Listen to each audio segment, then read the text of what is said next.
Tunghayan naman natin ang mga balita mula sa Visayas.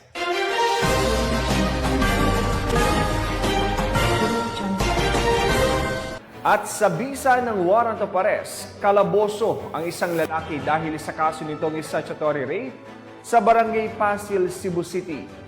Nakibalita dyan si Pacho Woman Blisel Keys Pidoche.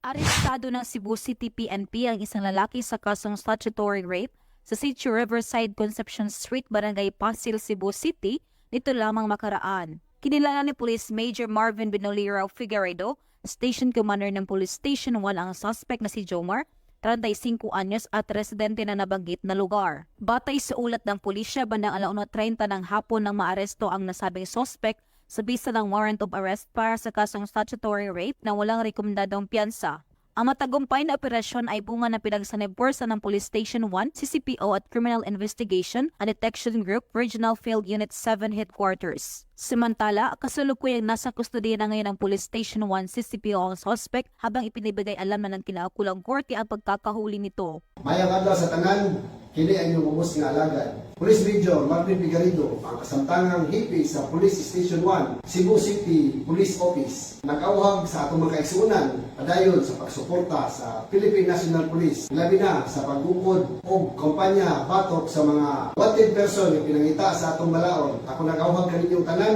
nga musuporta o buhatan og information kung galing adunay mga pinangita ng mga personalidad nga nagpuyo sa inyong mga kasatang-sa ka komunidad. Daghang salamat ug maayong adlaw kanatong tanan.